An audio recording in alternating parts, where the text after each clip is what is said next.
আজকে খুব কম পরিশ্রমে আমরা যে ফুল কিছু করতে পারি, যারা ঘরে ঠাকুরকে দেন বিশেষ করে তাদের জন্য এই রকমভাবে গাঁদা ফুলের গাছগুলোকে এখন আবার একটু পরিষ্কার করে দিতে লাগবে। এরকম করে পুরনো ফুলগুলো কেটে দিতে লাগবে। যেগুলো এতদিন ফুল ফুটেছে, কিছু আমরা ঠাকুরকে দিয়ে তো নিয়ে গেছি দিতে, আর কিছু রয়ে গেছে গাছে, দেখতে ভালো লাগে দেখে। সব ফুল তো আর তুলে ফেলি না, গাঁদা ফুল তো থেকে যায়, সেইগুলোকে আমরা একটু পরিষ্কার করে আর এই শুকনো পাতাটাগুলো ফেলে গাছটাকে একটু ঠিকঠাক করে দিলে পরে আবার গাছগুলো নতুন হয়ে সুন্দর হয়ে পাতা গজাবে আর ফুল ভালো ফুটবে। বাড়তি কিছু পুরনো যে সমস্ত এইগুলো আছে এইগুলো কেটে বাদ দিয়ে দিতে লাগবে। তাহলে পরে আমরা ঠাকুরের ফুল পেতে আমাদের প্রবলেম হবে না। এখন একটা সময় যে আমাদের শুধু জবা ফুল থাকে, জবা ঘণ্টা, এই সমস্ত ফুলগুলো থাকে। তো এইরকমভাবে আমার এই দেখতে পাচ্ছেন এইগুলো আছে এখনও, কিছু নষ্ট হয়ে গেছে, অনেক দিন হয়ে গেছে এই ফুলগুলো, গাছগুলো আমার। তো এইগুলোর থেকে আমি রেগুলার নিয়ে ঠাকুরকে দিই, আর কিন্তু যত্ন তেমন হয় না, এই জন্য গাছগুলো একটুখানি খারাপ হয়ে যায়। আর ওয়েদারটা তো তা না যে এখন শীতের সময় ভালো যেমন খুশি হবে তা না, তবু হচ্ছে, কিন্তু ভালোই হচ্ছে গাঁদা ফুলগুলো। তো আমরা এগুলোকে একটুখানি আমাদের কি করতে লাগবে, এই যে এক প্রস্থ ফুল ফুটে গেছে, এখন এগুলোকে সব শুকনো ফুলগুলো ফেলবো না, শুকনো ফুলগুলো আবার একটু জায়গা বুঝে ছড়িয়ে রাখলে এইগুলোতে আবার নতুন চারা হয়ে যাবে। তো ওইগুলো আবার তুলে লাগালে পরে তো আমাদের আবার নতুন ফুল পাবো, বেশি করে ফুল পাবো। তো আর এই মাটিটাতে একটুখানি আর একটু মাটি দিয়ে দিতে লাগবে। তো আমি আগে আরেকদিন দেখিয়েছিলাম যে আমার এইরকম গাছগুলো হয়েছে, এইগুলোতে আমার যথেষ্ট পরিমাণে ফুল ফুটছে। তো এই গাছটাকে, এটা হলো কালো মেঘের গাছ আর কি, এটা আমি ফেলছি না, গাছে ওষুধ দেওয়ার সময় এটা নিয়ে নেব। আর এই যে মিলিবাগে ধরেছে, মিলিবাগ যদি ধরে তাহলে পরে কিন্তু গাঁদা গাছকে একদম নষ্ট করে ফেলে। এই যে মিলিবাগে ধরেছে, তো মিলিবাগটা ছাড়িয়ে দিতে লাগবে। আমি তো দেখতে পাইনি আগে যে মিলিবাগ ধরেছে, এখন ওষুধ এনে মিলিবাগে স্প্রে করে দিতে লাগবে, যাতে আর না গাছটাকে নষ্ট করে। যতটুক সম্ভব মিলিবাগটা যতটুক সম্ভব না একদমই ছাড়িয়ে দিতে লাগবে। আর এগুলোকে আমার ভালো করে পরিষ্কার করে দিতে লাগবে। এই যে পুরনো ফুলের ডাঁটিগুলো থাকে, এগুলো শুকনো পর্যন্ত কিন্তু গাছের রস টেনে ফেলে। আর যেই পাতাগুলো একটু লাল হয়ে গেছে সেগুলোকে কেটে দেবেন। তারপর যেই কলিটা ভালো না মনে হচ্ছে এটা ভালো হবে না ফুল, সেইটা কেটে দেবেন। এরকম করে পরিষ্কার করে আর গাছের গোড়াতে একটুখানি মাটি দিয়ে দিতে লাগবে। আরেকটা জিনিস দেখাচ্ছি আমি এখন। এই যে গাছগুলো যখন আমার একটু লম্বা হয়ে গেছিল, খুব সম্ভব আমি আরেকটা ভিডিওতে দেখিয়েছিলাম, আগাগুলো কেটে দিয়েছিলাম, সেই আগাগুলোর থেকে এই যে এত সুন্দর চারা হয়েছে। আবার এই যে চারাগুলো হয়েছে, এই চারাগুলো এখন আমি আবার লাগিয়ে দেবো। আমার গত শীতের পরের থেকে এই যে চারা, আরও চারা আছে। এই যে একটা ছোট একটা মিষ্টির দোকানের কৌটো, এটাতে লাগিয়ে রেখেছি, এটাতেও এই যে দুটো গাছ হয়েছে। এখন এটাকে কিন্তু আবার কেটে দেবো, কেন এটা বেশি লম্বা হয়ে গেছে। তো এইগুলোকে আমার একটু রিপোর্ট করে দিতে লাগবে। তো আমি এখানে একটা গাছ আমার মরে গেছে, এই টবটাতে একটা রিপোর্ট করে দিতে পারি আমি খুব সহজেই। গাঁদা গাছ কিন্তু খুব একটা বেশি সার না হলেও মোটামুটি যদি মাটিটা একটুখানি ভালো থাকে তাতে ভালোই হয়। তো আমি এই এই যে গাছটা আমার মরে গেছে, আমি দেখিনি, এটাতে জল পড়েনি আর কি, গাছটা মরে গেছে। তো এটা তুলে ফেললাম। আর এটার এই যে বিচিগুলো এই গাছটার গোড়ায় দিয়ে রাখি, তো চারা হলে পরে এইখান থেকে আমি নিয়ে নিতে পারবো। এখন আমি এটাকে একটুখানি খুঁড়ে,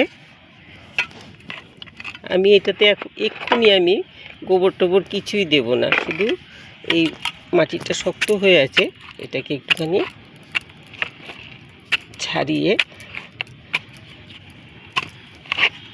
ওই চারাটা, একটা চারা এটাতে লাগিয়ে দেবো। এই যে গাঁদা ফুলের বিচিগুলো, এগুলোর থেকে চারা হয়ে যাবে। তো এইরকম করে আমরা কিন্তু খুব সহজে এই গাঁদা ফুলের গাছ করতে পারি। আমাদের ফুলের প্রয়োজন রোজই থাকে, তো সেই প্রয়োজনটা মেটানোর জন্য গাঁদা ফুল কিন্তু খুব একটা ভালো জিনিস। ফুলও হয় যথেষ্ট পরিমাণে। আর কোনটা তুলে লাগাবো বুঝতে পারছি না, এইটা লাগিয়ে দিই। এই গাছটা বড় আছে, অনেকগুলো আগা বেরিয়েছে কি এটা লম্বা হয়ে গেছিলো, তো এই মাথাটা কেটে দিয়েছিলাম আমি দেওয়াতে, এতগুলো মাথা বেরিয়েছে।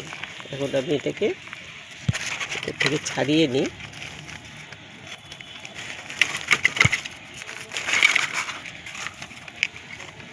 এই যে এইরকম সুন্দর শেকড় হয়ে গেছে সমস্ত।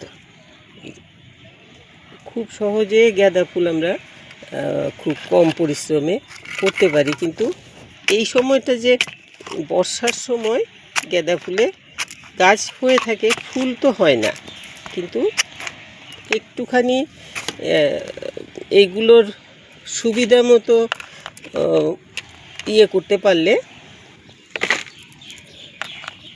পরিবেশ তৈরি করতে পারলে, মানে বেশি যদি বৃষ্টিটা পরে, বৃষ্টি পরে বলছি, বেশি সার টার দিলে পরে তখন সেই গাছে কিন্তু ফুল হবে না।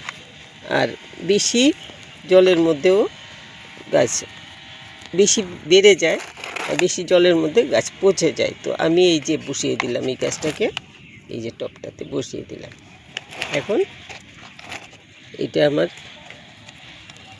ভালো হয়ে যাবে, সুন্দর গাছ হয়ে গেল একটা।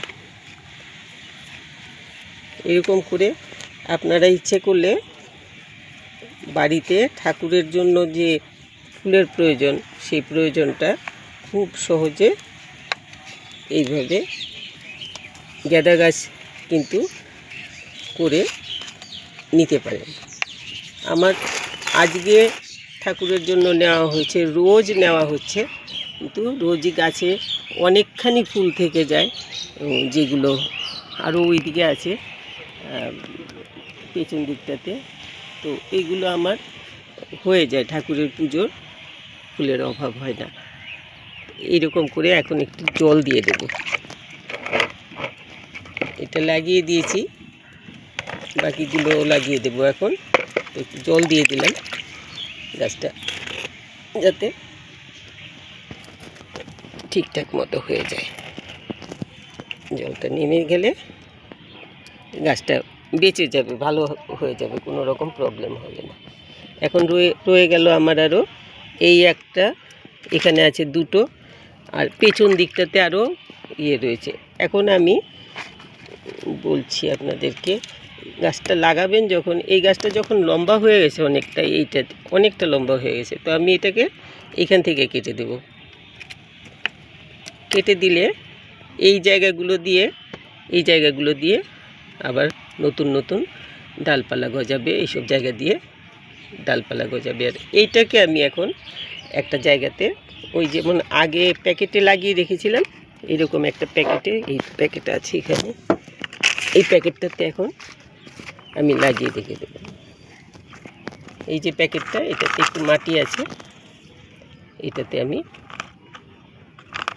কিচ্ছু করব না, কিন্তু শুধুমাত্র নিচের পাতাগুলো, এই যে পাতাগুলো ছাড়িয়ে দিলাম, নিচের দুটো পাতা। তারপর এই যে আমি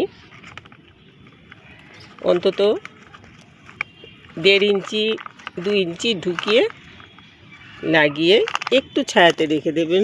রোদও পায় আবার জলটাও পায়, এরকম জায়গাতে এই যে আমি রাখলাম এখানে। এখানে ভালো থাকবে, গাছের তলায় আছে, বেশি জোরে বৃষ্টি পাবে না, আবার রোদটাও কম পাবে। তো এই গাছ আমার বেঁচে যাবে। এরকম করে আপনারা কিন্তু এখন করতে পারেন। আর এই যে গাছটা, এই গাছটা, এটাও বড় হয়ে গেছে বেশি। এখন এইটাকে আমি এতখানি বড় করে কাটবো না, এখানে কাটবো। এখানে ইচ্ছে করলে হাত দিয়েও কেটে ফেলা যায়। এই জায়গাটাতে ধরে এরকম করলেই এই যে কেটে গেল। তো এখন আমি এটাকে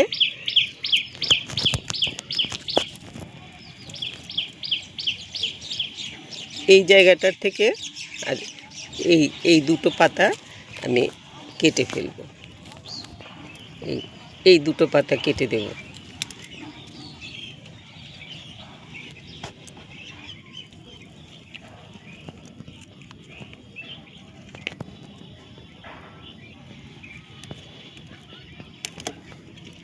এই দুটো পাতা কেটে দিলাম। এখন আমি এটা এই গাছটার সাথে যদি এইখানে গুজে রাখি তাও কিন্তু আমার গাছ হয়ে যাবে। তো আমি এই গাছটার সাথেই গুজে রাখলাম। এখানে এই গাছটা নতুন চারা তৈরি হয়ে যাবে, এটার সাথে আমি দিয়ে দিলাম। তো এইভাবে আপনারা গাঁদা ফুলের গাছ করতে পারেন। এখন বর্ষা হলেও যে এখন বর্ষার সময় গাঁদা ফুল ফুটবে না তা না, কিন্তু যথেষ্ট পরিমাণে গাঁদা ফুল ফুটছে আমার। আপনারা এরকম করে করুন, তাহলে অনেক গাঁদা ফুল হবে আর ঠাকুরকে দিতে কোনো প্রবলেম হবে না। কেন আমাদের ঠাকুরের ফুলের একটু প্রবলেম হয়ে যায়, জবা ফুল বা ঘণ্টা ফুল, এগুলো অনেকেরই থাকে, ঠাকুরের নাম্বার বেশি, তখন বেশি ফুল লাগে। গাঁদা ফুলটা ফুটলে একসাথে অনেক ফুল ফোটে, তো ওই রকমভাবে করতে পারবেন। তো আপনাদের ভালো লাগলে একটু লাইক শেয়ার করবেন। আর ওই যে বলছিলাম, এই যেমন এখানে মিলিবাগের অ্যাটাক হয়েছে একটু, এই মিলিবাগের অ্যাটাক হয়েছে যে এই যে এগুলোতে একটু একটু সাদা সাদা দেখা যাচ্ছে, এগুলোতে এক্ষুনি ওষুধ দিয়ে দিতে লাগবে, নইলে গাছটাকে মেরে ফেলবে। মিলিবাগ কিন্তু গাঁদা গাছে মিলিবাগ হলে পরে খুব তাড়াতাড়ি গাছ নষ্ট করে ফেলে। এই যে পাতা টাতা লাল হয়ে গেছে, এইগুলো আমি ফেলে দিচ্ছি। লাল পাতাগুলো, অনর্থক লাল পাতাগুলো রেখে লাভ নেই কিছু, তাতে গাছের শক্তি কমে যায়। এই যে এগুলোতে মিলিবাগ এসে অ্যাটাক করেছে, এই যে শুকনো আগা টাগা সব ফেলে দেবেন। তো এই ছিল আজকের গাঁদা ফুলের ওপরে বললাম একটুখানি। এই বর্ষাতে গাঁদা ফুল কেমন করে করবেন, কি করবেন, এরকম ছেটে ছেটে ছোট করে রাখবেন, তাহলে ভালো হবে। আর এইভাবে করলে পরে যথেষ্ট পরিমাণে ফুল পাবেন, আপনারা করতে পারেন। সবাই খুব ভালো থাকবেন। আমার গাঁদা ফুল এরকম হচ্ছে দেখে আমি আপনাদেরকে দেখালাম আর কি। সবাই খুব ভালো থাকবেন।